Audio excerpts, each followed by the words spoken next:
Ahora cayó el Brown, otro de los pandilleros fugados de Fraijanes 2. Esta noche en Impacto Directo le contamos los detalles de la operación de recaptura. 9 bebés han muerto por tosferina en el país. Salud dice que la mayoría no fueron vacunados a tiempo. Hoy le contamos cuáles son los síntomas a tomar en cuenta para buscar ayuda médica.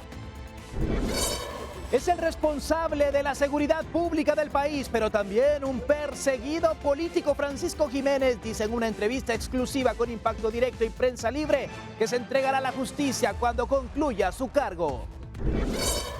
Curruchiche y la FESI van de nuevo contra el presidente en un caso al que llaman corrupción presidencial debido al multimillonario contrato de medicamentos con Naciones Unidas. Arévalo dice que todo es una mentira. Juez envía el preventivo de la zona 18 a Carlos Acevedo, señalado de atropellar en repetidas ocasiones a un motociclista en zona 9, quien por el incidente perdió la pierna. Martes 21 de octubre, muy buenas noches, bienvenidos a Impacto Directo. Es un gusto acompañarle en este día, en esta jornada donde hay muchas noticias que estaremos platicando junto a todos los panelistas preparados. Estamos para hablar de la información. Germán Galindo, internacionalista, nos acompaña esta noche. También Roxana Sánchez, periodista, Jairón Salguero, actor y comediante, y Jorge Granados, abogado y médico experto en criminalística. Y en un operativo realizado por los agentes de la Policía Nacional Civil fue recapturado Nicolás Chantesis, alias El Brown. Es señalado como cabecilla de la clica Vatos Locos del barrio 18, quien se había fugado recientemente del centro carcelario Fraijanes 2. La detención se efectuó en el kilómetro 82, jurisdicción de la Democracia, Escuintla, cuando los agentes interceptaron la camioneta en la que se trasladaba el prófugo junto a otros 3 presuntos pandilleros que lo auxiliaban en su intento de evadir a la justicia. Los capturados fueron identificados como Cristian Gerard Orellana Peralta, de 26 años,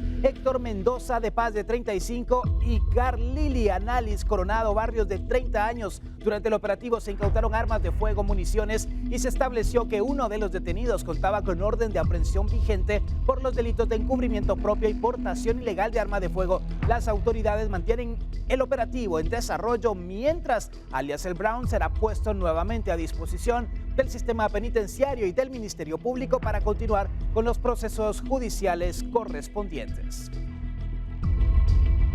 Y bueno, ahí está la situación en relación a este caso precisamente, que se han logrado capturas importantes y hemos visto cómo estas acciones, Germán, al final de cuentas, pues han tenido algunos resultados. Obviamente se esperaría que todos fuesen recapturados en un tiempo prudente, pero queda la sensación de que por lo menos se está intentando hacer algo. No, estos son resultados. Al final estos operativos pues están dando resultados a su tiempo y poco a poco. Lo que sí me llama la atención es que si hay ciertas, por ejemplo, en donde lo capturan, ya están en camino, estos pandilleros ya están en camino fuera del país. Y si capturan algunos saliendo ya, quiere decir que hay unos que ya están afuera. Es lo más probable, no lo sabría. Espero que hayan tenido cierta cooperación con países fronterizos como El Salvador, Honduras y México, que se esté hablando con las fronteras para saber en qué momento puedan capturarlos, que sea un poco más sencillo. Creo que habría una labor diplomática de parte del gobierno de Guatemala, esperaría eso, 1 y 2.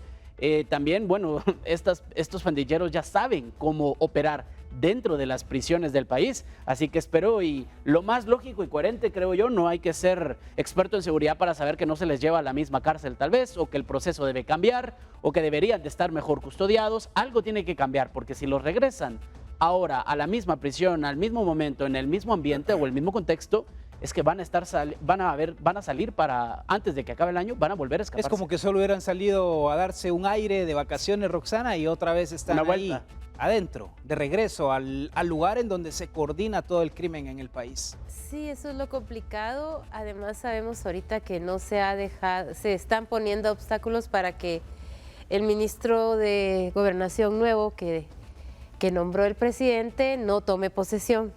Obstáculos que tal vez aquí después nuestro compañero Jorge nos puede aclarar, pero lo difícil es eso. Tenemos un ministro que en efecto está asumiendo su responsabilidad según la entrevista que vimos hoy en Prensa Libre y vamos a verla aquí también, pero lo complicado es eso, regresar al mismo lugar. Y ¿saben qué es lo peor? Que si estuvieran los mismos guardias, la misma gente que los ayudó a escapar. En el mismo lugar y con la misma gente. Ajá, sí, como esa canción, ¿verdad? Eso es lo más preocupante, ¿verdad? Porque no sé hasta ahora si con toda la gente se destituyeron a los directores de cada penitenciaría, pero ¿y los demás? ¿Siguen ahí? ¿Siguen ese tipo de mal personal penitenciario sigue ahí? Esa es la pregunta que debemos hacernos. Porque si no, solo va a ser, ¿qué tal vos? Gracias, no funcionó. Gracias por echarme la mano. Hay que planificar el siguiente escape. Ajá, y bueno, exacto. llama la atención también, Jairón, esa coordinación que tienen a todos los pandilleros recapturados. Se les ha sorprendido acompañados de otros personajes que también tienen orden de aprehensión o algún tipo de conflicto con la ley. Por supuesto. Sería tonto de su parte irse a esconder a donde siempre han vivido o a la casa de sus familias, ¿no? Porque es el primer lugar donde se investiga. Obviamente todo el país, bueno, casi toda Centroamérica y México está llena de pandilleros, por lo tanto tienen dónde llegar. Y bueno, esta situación que despertó muchas alertas, Jorge, escuchábamos los testimonios de padres de familia, por los centros educativos, también a los pilotos del transporte público, en fin, muchas personas se preocuparon, pero al final de cuentas nos hacía la reflexión Jairón la semana pasada. Debemos de cuidarnos también de otras situaciones que estamos viviendo en el país, no solamente de los pandilleros. Claro, no, y por un lado también hay que hacer una crítica constructiva. También el hecho de que de los 20 personas que se dieron a la fuga, bueno, o que se permitió que salieran del centro de Fraijanes 2, ya hayan sido recapturados, pone en evidencia de que sí, poniéndose de acuerdo los sistemas de inteligencia, los sistemas y los protocolos de seguridad y las personas que tienen en su haber la capacidad de poderle dar captura, no es una cosa fácil, es una aguja en un pajar encontrar a una persona, independientemente de que sea un pandillero. Por lo tanto, pues digamos que es un mérito que sí tiene y que pone en evidencia que también, queriendo hacer bien las cosas, el Ministerio de Gobernación, la Policía Nacional Civil, el DEIC y todo el aparato de seguridad sí pueden dar y hacer su trabajo como Dios y la demanda. Por otro lado, en lo que tú indicas, Alexis, también es una psicosis natural la que podemos tener, o sea, un miedo natural que podemos tener a que estas pandillas obviamente se reorganicen, se rearmen y nuevamente vuelvan a delinquir a lo que están acostumbrados. O sea que lograron su objetivo. De alguna manera, digamos que aún no. Esperemos que los puedan capturar. Los que dejaron libres a los pandilleros lograron su objetivo. Crear caos en la población, crear pánico y desacreditar lo que sucede es al de ministro de Gobernación. Sí, hay una noticia que indicó hoy nuestro señor presidente Bernardo Arévalo que sí él reconoce, está en prensa libre, de que él reconoce que hay colusión. La colusión es el acto por el cual hay contribución y colaboración por parte de funcionarios y empleados públicos en el dejar y permitir que estas personas salieran de la cárcel sin abrir boquetes, sin abrir túneles y sin haber disparado una sola arma de fuego. Por lo tanto, será un proceso de investigación. Pero aquí lo que habría que rescatar dentro de todo este andamiaje negativo y malo es que sí existe la posibilidad de poder hacer investigación criminal, profesional, que sí se puede dar con las personas cuando se quiere. Y obviamente pues dar pues el respectivo mérito a estas personas que también arriesgan sus vidas al Policía Nacional Civil y personal de para que sigan, ¿verdad? Es eso, Jorge y querida audiencia, saber quiénes son esos funcionarios, quiénes son esas personas que permitieron la evasión de los 20 reclusos de la cárcel Fraijanes 2. Y tras el escándalo que generó la fuga de los 20 reos de la cárcel Fraijanes 2, confirmada el 12 de octubre, el ministro de Gobernación, Francisco Jiménez, anunció en una entrevista exclusiva a Grupo Prensa Libre que enfrentará y esclarecerá las acusaciones en su contra. Lo importante es que no me voy del país. No respeto la decisión quienes lo hacen.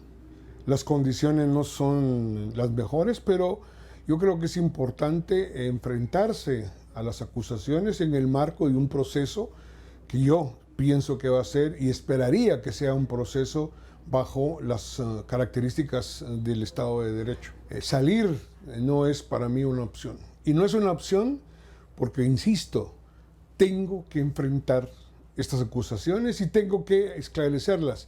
Y esto también es una oportunidad para decirle al pueblo de Guatemala que hay personas que estamos dispuestos a poder enfrentar estas situaciones difíciles y que todos debemos de pensar de que es el momento que enfrentemos a estas autoridades judiciales que nos están en este caso y en mi caso acusando. Y el ministro en funciones, Francisco Jiménez, ha expresado que existe riesgo de que se le dé prisión preventiva y que por esa razón teme por su vida. Pues qué pasa, pero siempre hay una opción de que se me dé prisión preventiva y en el lugar ideal o no, es siempre un alto riesgo que corre mi vida, pero tengo que afrontarlo.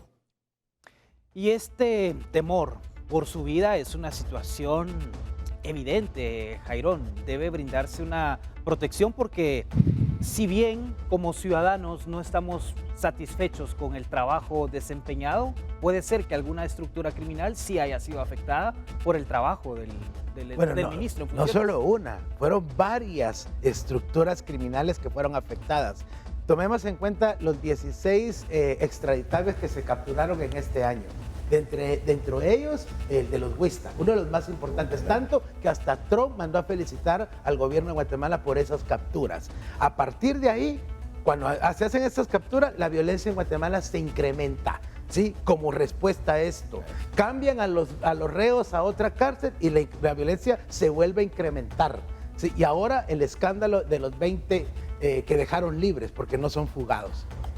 Obviamente el señor atacó estructuras que no habían sido atacadas antes y hoy orquestan todo este plan para que la gente piense mal de estas personas, porque al final a ellos no les interesa el ministro, a ellos lo que les interesa es lo que la gente Pero piensa. las capturas de y el los dinero. extraditables, Jairo, tiene que ver mucho la investigación de Estados Unidos. Tiene que ver el papel que ellos desempeñan, no es exclusivamente. aquí está la Pero ¿a quién le cae el muerto? Colgarse la medallita. ¿Pero a quién le cae el muerto? Pero ¿A quién le cae el muerto? Pero no es él. Sí, pero ¿a quién le cae el muerto? Hemos hablado aquí Lo de la que sea, violencia, pero ¿a quién le de cae las el muerto? muertes, de los Es inocentes. que también hay que hablar caso, del otro lado, que la Lo gente que no digo se es da que cuenta de obviamente esto. se tiene que resguardar porque es un ser humano. En todo Nos puede caso, caer sí. bien o mal, pero es una vida. Él tiene dentro del marco del derecho la presunción de la inocencia. Obviamente ahorita tiene el blindaje que le ofrece lo que es la capacidad de que no es sujeto a antejuicio, ¿verdad? Pero obviamente en el momento de entregar el cargo, él en cualquier momento lo pueden, obviamente, ordenar una orden de aprehensión. Yo pienso que lo lógico podría ser que pudiera dialogarse con el equipo fiscal de la persecución penal que se va a encargar de la investigación del Ministerio de Gobernación y que se le ponga un control telemático, un grillete con GPS, que se le dé arresto domiciliario, que también en el afán de que no haya peligro de fuga, que son las situaciones por las cuales se dan las órdenes de prisión preventiva y que no haya comunicación con las personas con las cuales pueda delinquir o poderse relacionar, pues que se le guarde a un lugar, digamos que se le dé arresto domiciliario, control telemático y que obviamente se le dé la oportunidad de defenderse. Tanto tienen derecho de acusarlo de muchos delitos como también el de defenderse. Y hay una cosa importante, Alexis, independientemente de que él renuncie y se le acepte la renuncia, hay un asunto en el derecho que le llamamos responsabilidad de funcionarios públicos que dura 20 años. Todos los documentos que él haya firmado de cualquier naturaleza, especialmente en los cuales autorizó situaciones, por ejemplo, financieras, presupuestos, compra de radiopatrullas, él sigue siendo el responsable, aunque ya no esté en el cargo. Entonces, concluyendo, él tiene derecho a una legítima defensa, tiene derecho a una presunción de inocencia y tiene el derecho también a defenderse. Obviamente esperamos que no sea un tema de orden político el que pueda buscar algún tipo de revanchismo para llevarlo a un tema de prisión preventiva. Si él quiere contribuir, porque ya el presidente de la mañana lo dijo, que él, Bernardo Arevalo lo dijo, hay colusión. O sea, de que hay contribución, cooperación para el delito en el Ministerio de Gobernación es un hecho ya irrefutable, innegable. El presidente lo dijo en la mañana en Prensa Libre. Ahí está la declaración. Entonces, respetar ese debido proceso y esperar a ver qué información más nos pueda dar, porque aquí al final solo es la punta del iceberg. Hay que ver qué más estructuras Hay muchas criminales cosas más que deben operan a lo descubrirse. profundo del Ministerio de Y acá Gobernación. preocupa mucho en manos de qué juez pueda caer también Francisco Jiménez. claro. Porque, a ver, sabemos Va a caer todos sobre que ella. existe una cárcel VIP en nuestro país, Sí. no es un secreto, No. pero ¿y si lo mandan a Fraijanes, por ejemplo? Es que es lo que decía No, Jorge, eso tiene que esperemos ser que no así. exista una persecución política, pero todos aquí sabemos que sí lo hay, lo ha habido. Existe una lucha política de dos poderes principales, aparte hay varios secundarios, pero de dos poderes principales en el país, y que es uno de los chivos expiatorios. En este caso va a ser el ministro de Gobernación que escogió al presidente de la República, que es al que quieren atacar realmente. Entonces, sí sabemos que va a haber una persecución política, creo.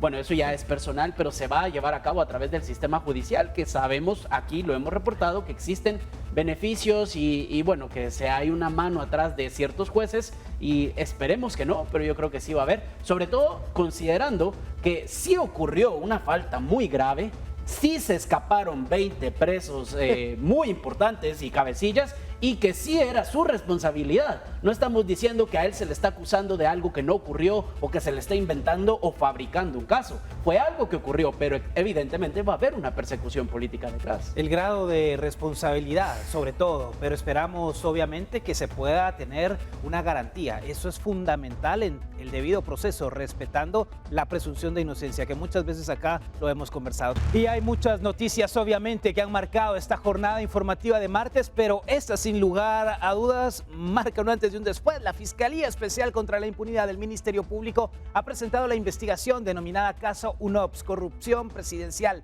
relacionado con un contrato suscrito en 2024 entre el Ministerio de Salud Pública y Asistencia Social y la Oficina de las Naciones Unidas de Servicios para Proyectos UNOPS por un monto superior a los 943 millones de dólares.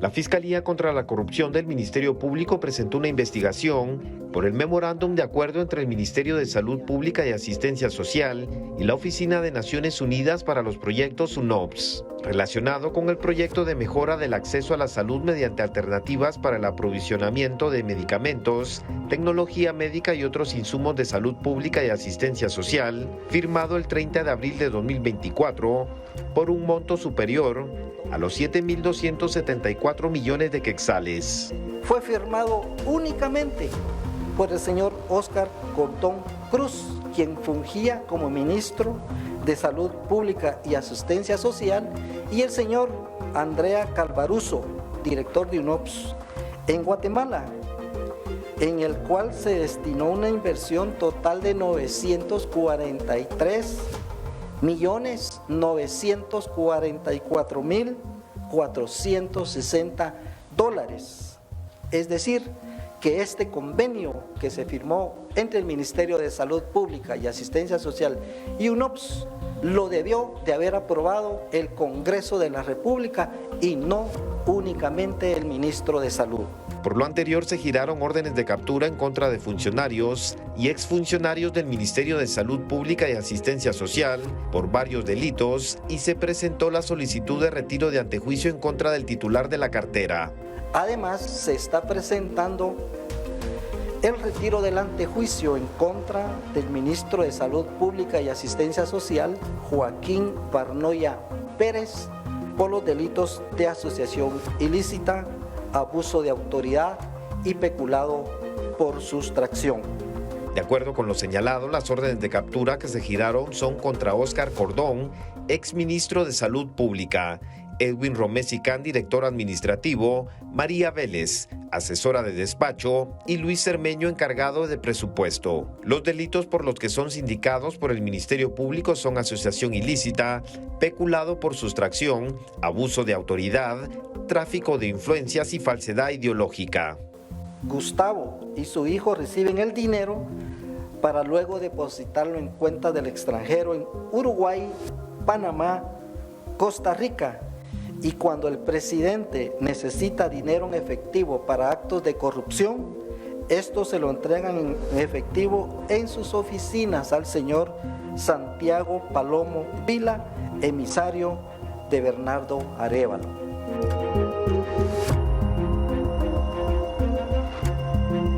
El Ministerio Público explicó que la investigación reveló que el memorándum de entendimiento entre el Ministerio de Salud y la UNOPS comprometía al Estado de Guatemala, ya que la ley establece que por ser un monto mayor al 1% del presupuesto de la nación, será competencia del Congreso su discusión y aprobación.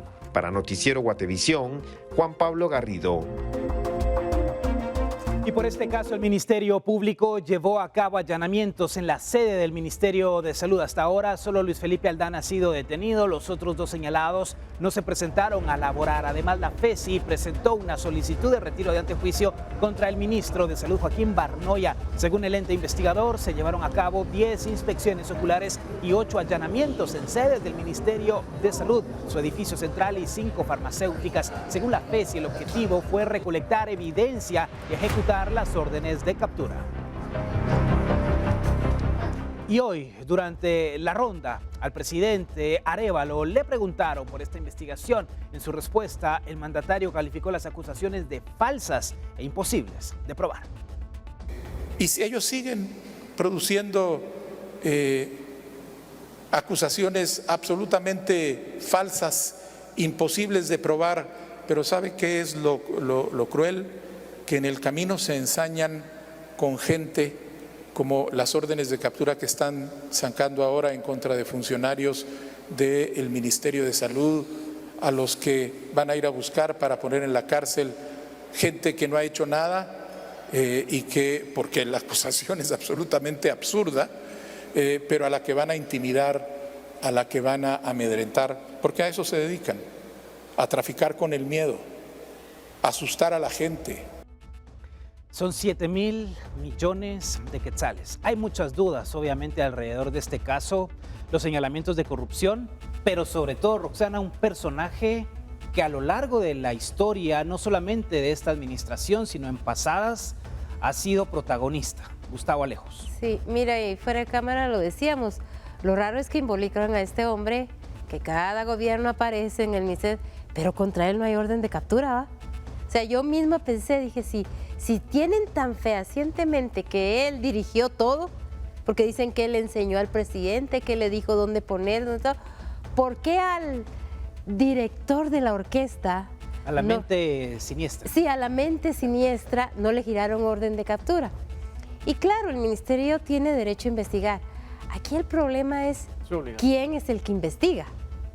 Tiene la autoridad moral, tiene la autoridad plena para dirigir esta investigación. Yo creo que el mismo fiscal auxiliar que estaba atrás de Curuchiche lo decía con todo su lenguaje corporal que no, ese hombre no quería estar ahí. Si ven el video de la conferencia de prensa, ese pobre hombre estaba sufriendo y luego cuando, bueno, no es pobre, ¿va? Sino ese porque está al servilismo de este fiscal, cuando pasó también era un manojo de nervios, porque saben que es un caso sin pies ni cabeza, ¿verdad? Lo lanzan al aire y ¿quién tiene esa responsabilidad moral de pararse enfrente? ¿Saben qué es lo bueno? Sí. Más allá de la... Perdón la interrupción, pero ¿saben qué es ¿Sí? lo bueno? Digámoslo así, que al Ministerio Público todos los casos se le caen. Si no, bueno, le devolvieron sí. el pisto a Miguelito, sacaron libre a Sinibaldi, miren el caso TCQ, o sea, a ellos todos los casos se le caen, ¿verdad? O sea, ya quisiera yo que esa eficiencia que tienen para investigar los casos de corrupción de este gobierno lo hicieran también Es con que los no tienen anteriores, ¿sí? autoridad moral. Ah, no, le devolvieron el dinero a Miguelito. Hubo No un tiempo tienen que ni esa siquiera autoridad funcionario moral, fue. entonces perdonen, pero la población no se los cree. Más Y allá ese es de- más allá sí, de, más de- allá de de ese los tema cree. moral, porque aquí todo surge el 1 de octubre. La Contraloría General de Cuentas, y también para que nuestra audiencia tenga mayor contexto, el 1 de octubre, en una citación en el Congreso, es cuando el Contralor entrega información acerca de esas supuestas irregularidades en este contrato. Y luego surge toda la investigación y hoy se conoce la conferencia del MP. Cuando ya sale la Exacto. información a nivel público es porque ellos ya tienen fabricado el caso y ya saben cómo ir sacando la información. A ver, este fiscal, ¿verdad? Sigue todavía intentando comprobar que las elecciones fueron robadas. A día de hoy todavía no ha presentado pruebas ni un caso concreto. Ay, Más allá de autoridad moral, lo que no tienen es pruebas, pero sí tienen esta intención de dar patadas de ahogado tanto el Ministerio Público como la Fiscalía, de poder de alguna manera ensuciar, independientemente uno esté de acuerdo con el periodo de gobierno o no, lo que quieren es una persecución política y están tratando de tal vez alinear a personajes que históricamente son corruptos, como este personaje dueño de farmacéuticas y de farmacias y dueño Sí. prácticamente los medicamentos del país, alinearlo con la presidencia para poder ensuciarlo, y por eso es que no estamos viendo persecución alguna No, contra ¿dónde la está? mente maestra de Sí. todo este caso. Se muestran pruebas, se muestra todo, pero se habla más del presidente que de quien realmente está cometiendo No, todo y ¿sabes este qué caso. es lo más Es evidente preocupante? que es una persecución Que Curuchiche dice que siguió a la hija del presidente, siguió a no sé quién. O sea, ¿qué locura hay en la mente de Pero esta gente? Curuchiche solo es Que un viene perro mi hija faldero, a visitarme y la voy a perseguir.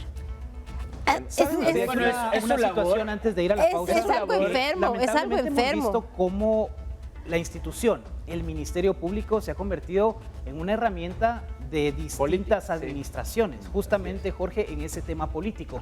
Y atacan a diversos actores en beneficio, en contra, y esta instrumentalización es negativa porque genera dentro de la ciudadanía desconfianza y no sabemos al final a quién creer. Exacto. Y la prueba la tuvimos, Alexis, con lo que dijiste cuando se modificó la ley orgánica del Ministerio Público, porque antes llegaba un presidente nuevo y podía destituir o pedirle su renuncia al fiscal y poner a alguien afín a él. La situación por la cual la actual fiscal general de la República lleva 2 periodos, o sea, casi 8 años, ha sido porque la ley le permitió volverse a reelegir la ley que democráticamente. a Pero el problema es de que, como lo indicas y todo el mundo lo sabe, de alguna manera hemos notado como ciudadanos que somos que se ha instrumentalizado el poder fáctico, o sea, el poder coercitivo que genera el Ministerio Público a través de órdenes de captura o de procesos de investigación para poder desanimar o desalentar a sus adversarios políticos. En ese orden de ideas... Meter miedo. También, exactamente. Tendríamos que entender que si el fiscal Curruchiche, con el debido respeto que nos merece, tiene pruebas fehacientes y concretas, cómo demostrar que en este tema de los medicamentos hay cohecho activo, cohecho pasivo, hay fraude, o sea, los delitos que él mismo imputa, pues entonces que lo demuestre con pruebas científicas. Sí, que muestren las cuentas capturas bancarias. de teléfono, dice que se recibió dinero en efectivo. Entonces que lo pruebe. Las pruebas ya estaría yendo a traer a la gente, no estaría dando conferencias. Lo que pasa es que tiene que tener ciertas líneas de investigación y tanto derecho tiene él de acusar como la parte que recibe la defensa. De más de 20 investigaciones que alcanzaría a otras instituciones de gobierno.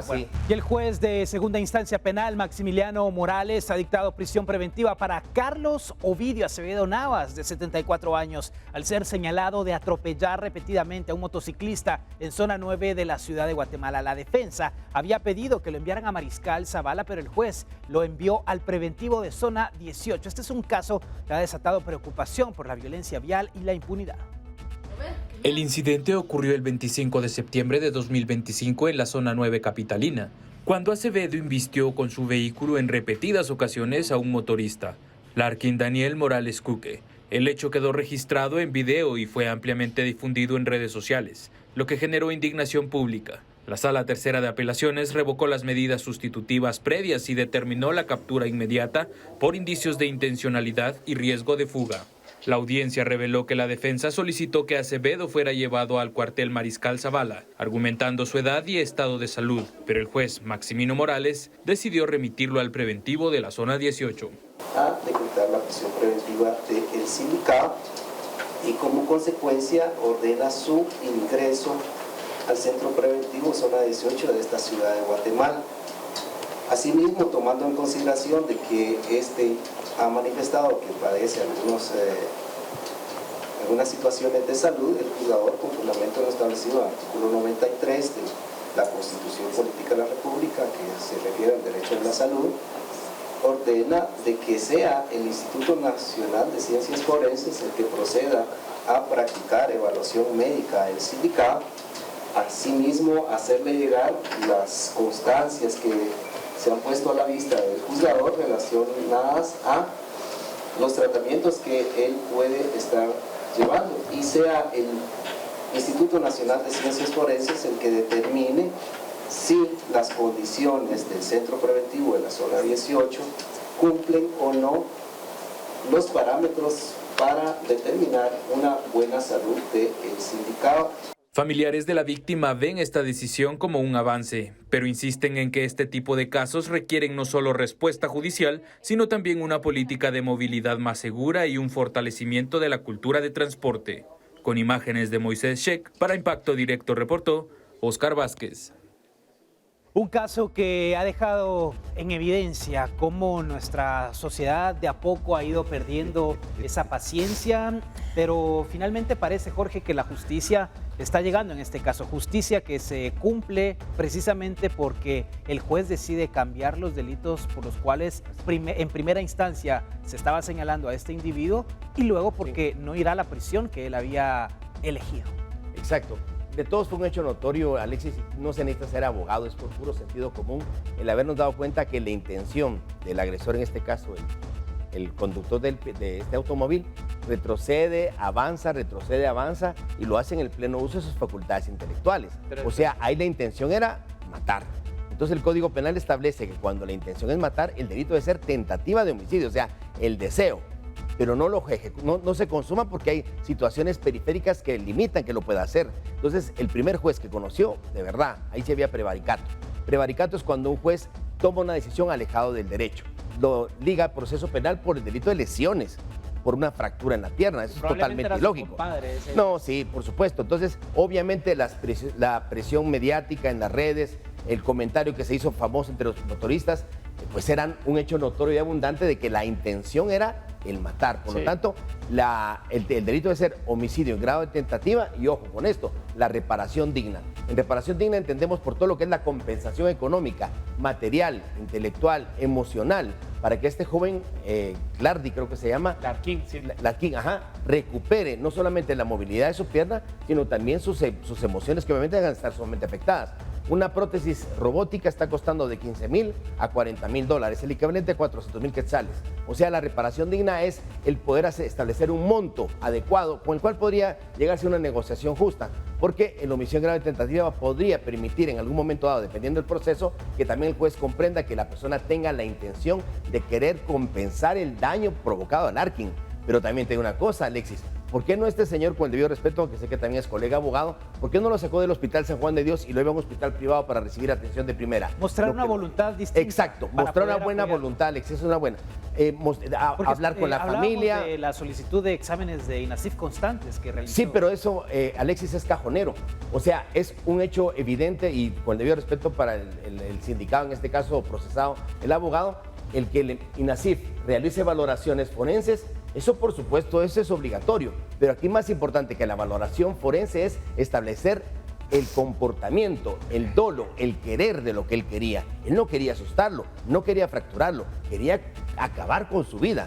Por lo tanto, el delito es como mínimo tentativa de homicidio, porque de no haberse permitido, porque llegaron policías, el muchacho que lanza la piedra, el muchacho hubiera muerto prensado entre una tonelada que pesa el vehículo que él tenía, la motocicleta y el otro vehículo. Claro. Entonces, es que después de este caso se han registrado muchas situaciones a nivel nacional, no solo en la capital de nuestro país, sino hemos sido testigos de varios hechos en donde lamentablemente se está perdiendo la cordura, esas emociones que no logran controlarse y deriva obviamente en este tipo de casos. Mucha paciencia, esa es la principal recomendación. La tos ferina, también conocida como la tos de los 100 días, ya ha cobrado la vida de al menos 9 bebés en Guatemala. Esto se debe principalmente a la falta de vacunación de las madres y los recién nacidos.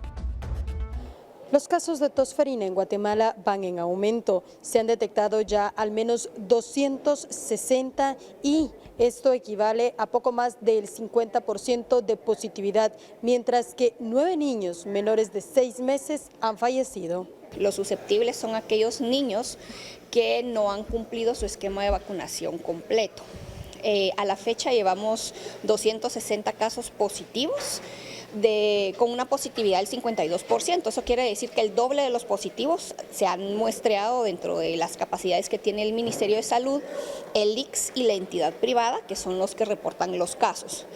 Los departamentos más afectados siempre está la ciudad capital. Tenemos casos en Quetzaltenango, en Izabal y tenemos el 86% del país tiene presencia de tos ferina. La tos ferina, también conocida como la tos de los 100 días, es una enfermedad respiratoria bacteriana altamente contagiosa. A diferencia de los virus, su comportamiento suele registrarse en brotes cada 3 o 4 años. Afecta a personas de cualquier edad, por lo que autoridades insisten en que es importante consultar al médico si se detecta algún síntoma. Los más frecuentes son tos intensa y persistente, crisis cianosis, es decir, labios azules por falta de oxígeno, dificultad para respirar, retracción costal o hundimiento de pecho al inhalar, fiebre, aunque no siempre está presente. El 60% de los casos que hemos logrado identificar ha sido a través de la notificación hospitalaria. Eso quiere decir que los casos han sido graves. A partir de estos, nosotros podemos identificar que la primera característica que tienen los casos es una falta de vacunación. Entonces, si hay un niño enfermo en casa y los padres saben que no han cumplido con un esquema de vacunación importante, depende de la edad y cómo estén, realmente esa es una primera condicionante. La tosferina es 100% prevenible, sin embargo, en esquemas de vacunación, en la Penta 1, que es para recién nacidos a 4 meses, la cifra no supera el 61% en datos de vacunación, seguida en la Penta 2 por el 59% y el resto de dosis que debería de aplicarse a mujeres embarazadas y niños hasta los 10 años no supera el 50% según los datos dados a conocer por el Ministerio de Salud. Por ello aseguran que es importante acercarse a cada puesto o centro de salud que cuenta con este tipo de vacunas para prevenir una de las enfermedades que en caso de recién nacidos o personas de la tercera edad puede ser mortal. Con imágenes de José Sánchez reportó Andrea Domínguez. Lactantes, niños menores de 5 años es la población en riesgo por la tosferina. Hay que estar muy atentos a esos síntomas iniciales, Jairón, porque puede ser la posibilidad de los padres de familia de salvar a sus hijos. Por supuesto, es importante la vacunación. Mucha gente está en contra de eso, ya sea por religión o por creencias propias, pero se ha demostrado a lo largo de la historia de que las vacunas salvan vidas. Y ya que la tosferina, sabes que es la enfermedad de los primeros 100 días, hay que vacunar, es lo importante. Y hay síntomas como esa tos persistente, sí, Jorge, y también como la de Roxana. Los sonidos, eso puede ser, los sonidos sí, agudos. Fíjate, Alexis, que eso es importante para la población guatemalteca. Obviamente mucho por lo cual se está dando la enfermedad es porque la gente le perdió la fe a las vacunas por el tema de la pandemia. Eso sí, es un hecho innegable. Pero también es cierto que muchas vacunas, como el tema de la tosferina, sí es cierto que en muchos casos se logró erradicar a nivel nacional por las grandes jornadas de vacunación que había. De hecho, la tosferina no es una enfermedad mortal. Lo que pasa es de que te provoca, lo que indicas ahorita, un estridor. O sea, son ataques, accesos de tos que provocan vómitos y el niño se queda sin aire. O sea, jala aire y se reconoce la enfermedad. Se ponen morados de los labios y morados de las puntas de las uñas. Madres de familia y padres de familia, si tienen un niño, especialmente menor de 5 años, que no ha sido vacunado, que tiene síntomas catarrales como gripe, secreción nasal, ojos enrojecidos, pero más allá de eso, una tos persistente, una tos pero de verdad en ataques, que no deja dormir a los padres y que incluso hace vomitar al niño por tanta tos y que se pone moradito de los labios o de las uñas, por favor, tratamiento hospitalario. Porque el problema está que una vez ya la enfermedad iniciada, ya no se puede, no hay un tratamiento específico. Hay que darle un tratamiento sintomático y oxígeno. Y la prevención, sobre todo. Y la prevención que es la vacuna para toda la familia. Están brindando atención en cuanto a vacunación, es decir, que hay dosis suficientes, sí. Germán, los padres de familia deben asumir ese rol de los cuidadores de los niños y llevarlos a la atención. Sí, ahí sí que el gobierno pues sí está haciendo su trabajo precisamente en poner a disposición de la población, de los padres de familia, estos medicamentos, incluso de forma gratuita. Entonces, creo que no hay ninguna excusa para poder llevar a los bebés, sobre todo que son bebés, ¿verdad? Que todavía no tienen ni siquiera ese poder de expresar que se sienten mal. La responsabilidad es todavía mayor de los padres, que sin duda lo van a notar. Entonces, creo que la clave está en la discreción que puedan tener de confiar o no confiar en un procedimiento médico y científicamente comprobado luego de una pandemia y de los efectos que pudieron haber quedado sobre todo de la gente que no se vacunó. Creo que la evidencia es clara y la responsabilidad de los padres, incluso te diría yo, colegios deberían también de apoyar un poco a los papás, mandando información, brindando información y apoyando, porque al final también es el papel de educador que tienen para poder vacunar a los niños. De hecho, y saben que mi pregunta aquí es, lo dijo bien Jairón, hay gente que no está vacunando por X o Y creencia o por las famosas teorías de conspiración que surgieron todas en el COVID, pero dígale eso ahorita a esos 9 padres que perdieron a sus hijos. ¿Vale la pena que mi hijo se muera por una creencia? ¿Vale la pena? Es como poner a mi hijo en un altar por una creencia como una especie de sacrificio. Y se debe ser responsable, inteligente. Roxana, si estás bien de salud, ¿verdad? Por el problema de tu tos y todo. Tengo una tos de una gripe rezagada, pero no es tosferina. Bueno, se nos terminó el tiempo en esta noche de martes. Gracias por acompañarnos en Impacto Directo, a los panelistas que han estado con nosotros. Germán Galindo, internacionalista, Roxana Sánchez, periodista, Jairón Salguero, actor y comediante, y Jorge Granados, abogado y médico experto en criminalística. Gracias por su sintonía. Soy Alexis Ponce. Le deseo la mejor de las noches. Mañana nos encontramos 19 horas aquí por Guatevisión. Pásela muy bien.